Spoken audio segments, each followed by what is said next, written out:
Thank you for watching this video. Make sure you subscribe and most importantly, click the bell so you get notified as soon as we drop a new video. Also, if you have clicked the bell, make sure that your YouTube notifications are enabled so that you get the notification. Enjoy the video!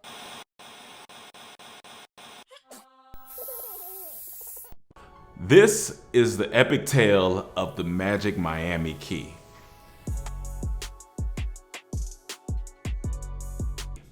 Now, we here at Dormtainment have spent a lot of time in the city of Miami.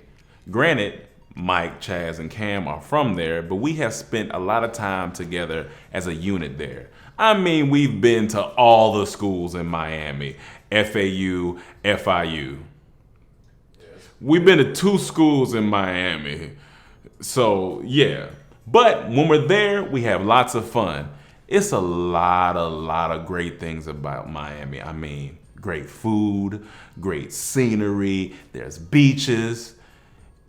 And then it's a lot of women there. It's a lot of beautiful women in Miami, all right? A lot of cultures, a lot of people, just nice bodies. It's a beautiful thing, all right?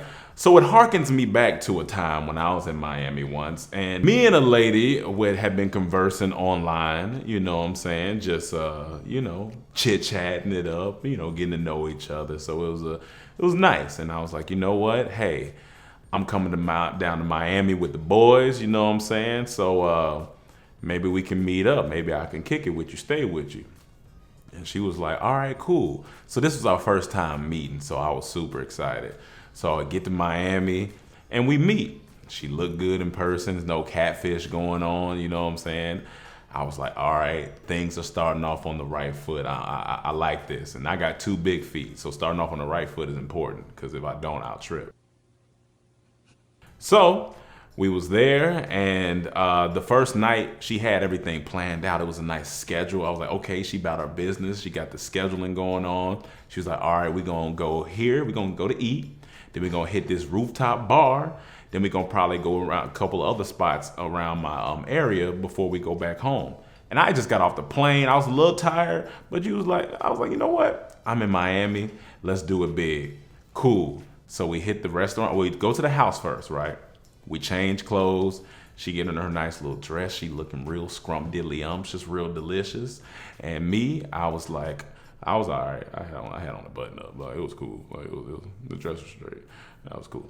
But anyway, so before we're about to leave the house, she has one of those like key fob things. It's about this big, and it got a little piece on it. It looked like a butt plug, to be honest with you. It just looked like a little butt plug. Like you just put it in the butt and go, and you can pop it out. Some of you know. Y'all don't act. We grown. Y'all touched the butt plug. You touched the butt plug before? No. So it looked like a butt plug. So anyway, so right when we're about to leave, she says, hey, can you hold on to my key? She was like, I'm leaving the other one here because I'm not carrying a purse. So I'm like, all right, bet. So I take the key, put it in my pocket. Now I had this brown jacket on, so I put it inside of my brown jacket. So I put the key in there, stuffed it in there, felt good. All right, cool. And I was like, we out. So we hit the restaurant. Beautiful, nice little cozy restaurant. We in there, we having a good time. That's a good little time. So then we hit the second spot, this rooftop bar. Now, mind you, at the restaurant, we were gonna drink at the restaurant, but we were like, nah, let's wait to the bar. We get to the rooftop bar, order up 2 shots of tequila. Boom, throw that back. Now we vibing. We up 2 shots of tequila and a mixed drink as well. So I'm starting to feel a little saucy, but we having a good time. We dancing, we vibing, boom, boom, boom. On the way to that particular bar, there was a homeless guy on the sidewalk, and he asked for some money. And so I reached in my pocket and I gave him some money because I try to help where I can. Oh gosh. Man. So after we leave the rooftop bar, she's like, what do you want to do? At this point, it's like 1 a.m., 1:30. I'm like, I'm not sure. She was like, you want to go back to the crib or you want? I was like, you know what? I'm still out. Let's. She was like, I know another bar. So we go to another bar. I get inside that bar, order a drink. We start drinking again. Now I'm feeling real good at this point. And then this guy comes up beside me, taps him on my shoulder, and he was like, "Oh, excuse me, sir." He was like, "I need to get in here to get my drink." So I move. I look. It's Donovan McNabb, which is hilarious if you know who Donovan McNabb is. He's an NFL player, and he just looked big. And he was in there. He started salsa dancing, and I was like, I never thought I'd see Donovan McNabb salsa dance. He like a big fridge dancing. Like he was big in there. So we start drinking, we taking pictures, we having a good time. I was like, man, this first day, this first meeting, conversation was great. She was looking good. The vibes was right. It was just, all of it was lovely. As we're about to leave, the bartender's like, yo, I'm a fan. 2 more shots on me. I said, what? I ain't got to pay for no shot, which was good because I was counting my money as I was paying for stuff because, you know, I wasn't there yet. So he gets us 2 more shots. So then we drink. I was like, all right, it's time to clock out. It's like 2:45 in the morning. We gotta go. As we're about to leave, he said, oh, y'all gonna leave without taking a final shot? I'm like, oh man, it's just shots. Everybody! Cool. So then we walking back home. And it was like that nice little scene in the movie where, you know, you walking, you talking, you know, you hand the girl the jacket, she a little cold, you know, smiling at, you know, I'm giving her my cute talk, my cute faces and stuff like that. I was like, this is cool, man. Stop by the store. I pick up a little snack on the way, a little drunk snack from 7-Eleven. We walking. We get right to her apartment complex. Now, she lives in a nice area of the city, so I'm sure it's a little expensive in that area. So we get to her gate. She's like, oh, yeah, you got the key, so you grab it so we can go on inside. I'm like, all right, cool. So I go like this.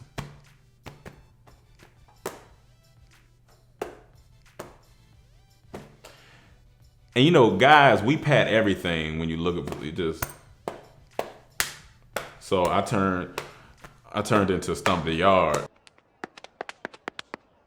Showtime.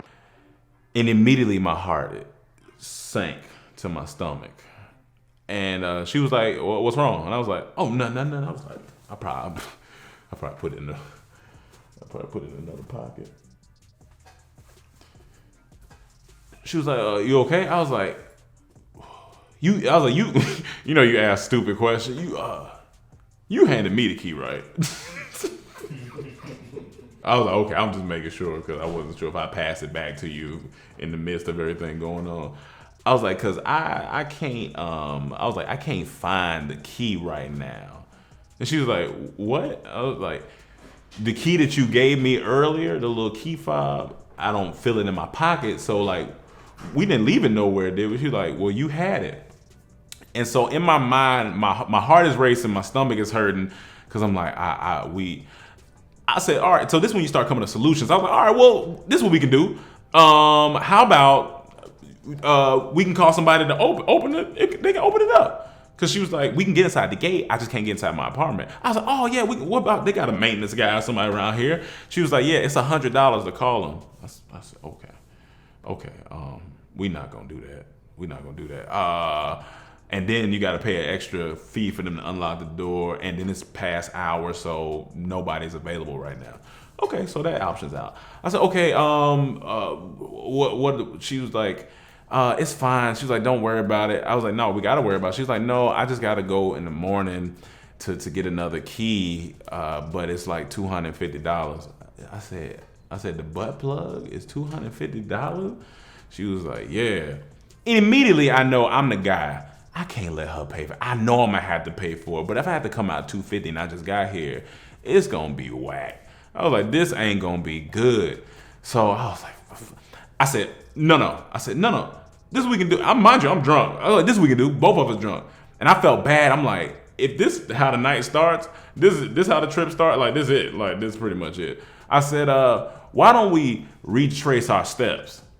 She looked at me like, there's no way. It's a weekend in Miami. No.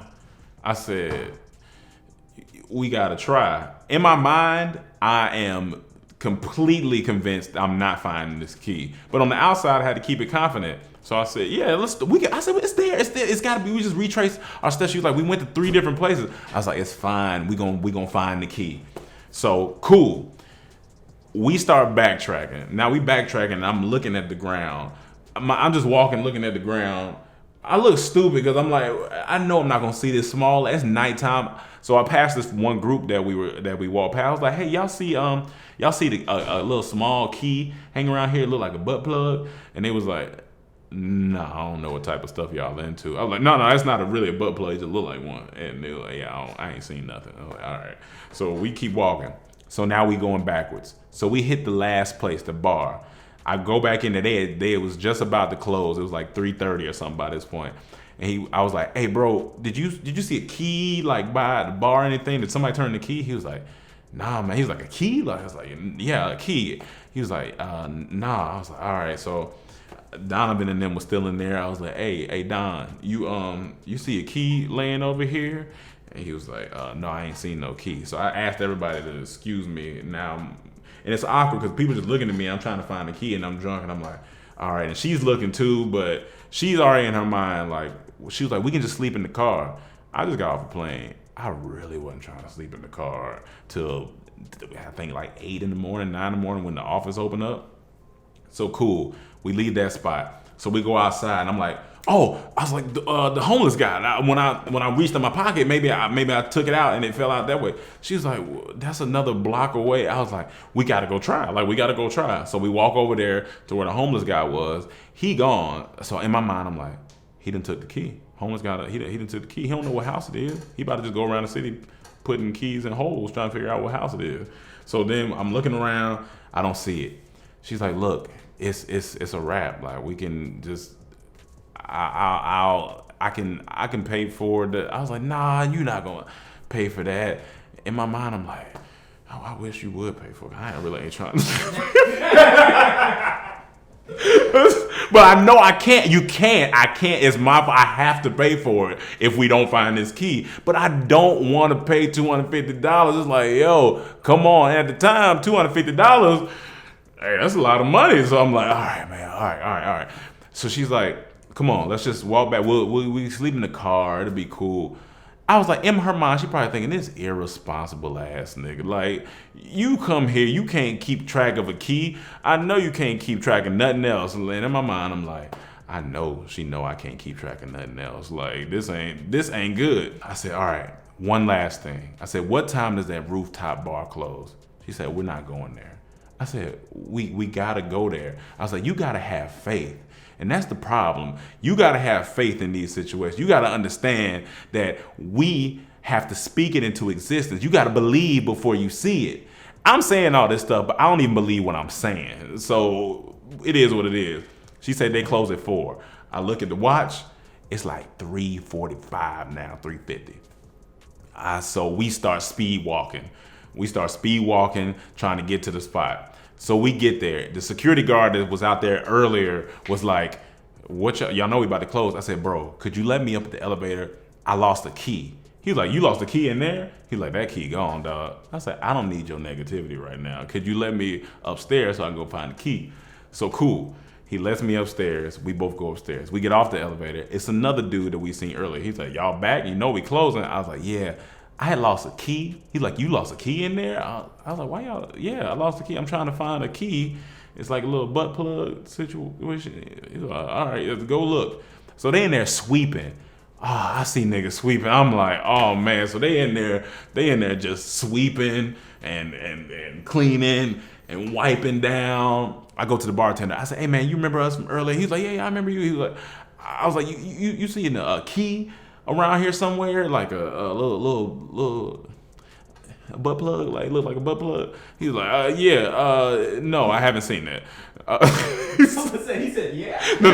He was like, "Yeah, no, I haven't seen that." I was like, all right.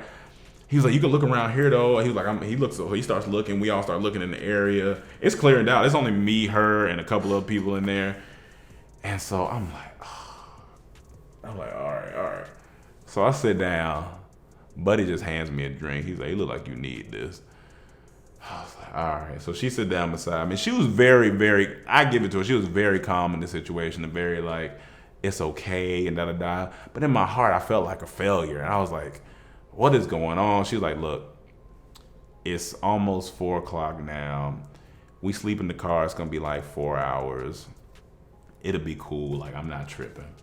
But in my mind, I'm like, the rest of this trip not gonna go good while I'm here in Miami if this first night was whack and I lost a whole key. So we finished the drinks. Now I'm just extra drunk. I'm like, all right, fuck it, let's ride. So we get up. I'm walking out. So as I'm walking out, this is the door here. There's the moon is shining bright, and so it's cutting through this glass that's inside of the club. And so it's like almost like just a beam going down. And I was like, damn, that look nice. That's nice to look at. So I'm walking and I follow the beam down. And I follow it down. And I see like this little black dot like in the corner by the door. And I'm like, what is that? So I go over there. Y'all, I pick up this black dot. And it is the motherfucking key that I lost. I looked at her. She was in front of me. I froze when I picked it up. She was like, what's wrong? I was like, is this the key? And she looked at it. She was like, oh, no fucking way. We hugged each other. The dude at the bar, the dude at the beginning, he came over there. He's like, yeah. I was like, we found it. I told you. I knew it was in here. I'm telling you, it was like a light just shining down on the key. And I was like, this is nothing but the universe giving me back what I said it was in there for. I was like, this is amazing. So we found the key, and I got to sleep in the house. Like it was a beautiful thing, and that is the story, the tale of the epic Miami key. 2 questions. Yes. 1, so when Emmanuel said in his story and Kevin Hart's story, you always losing keys. Yeah. Right. Rome is infamous for leaving something at the house. He'll walk outside, forget that he left the keys in the house, go back in. My keys, god damn it, my keys. Yes. Okay. I told you. 2, where was I on this trip? I don't know. You fuck.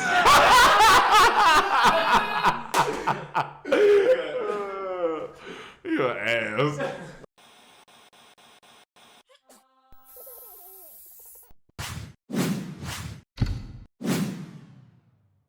All right, what comes in the box once you get it? All your retainers.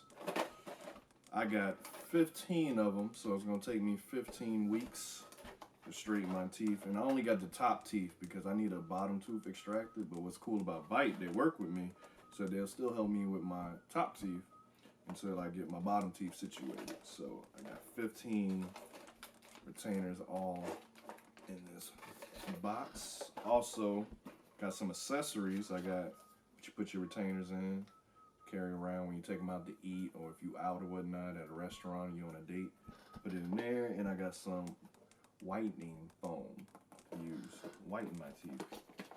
Also, you got the Hyper Bite, which is really cool, which cuts your time in half. If you use it every day, I think it's just for 5 minutes a day, it'll cut your treatment time in half. It's the only technology that Bite has. It's a technology only Bite has, which is really cool, which separates them from all the other competition. So I'm excited to use that. And yeah, so today is the day. I'm gonna open this one, see what it looks like. Boom. But I still get the bottom with it, but it's probably just gonna keep it in place where it's at, which is cool. But this is my first tray for the first week of straightening my top teeth. So comes with instructions. Comes with a little sticker that says the wait is over. It is time to bite. I know you can't see it. If it focus, I don't know. This is cool. Let me pop it in. And it fits. Fits perfectly, actually. Yep. And it's comfortable too. But I gotta take it out before I eat or drink anything that's not water.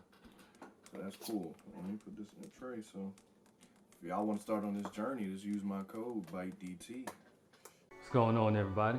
I'm Chaz, and today's story is when I choked on a jawbreaker and I almost died.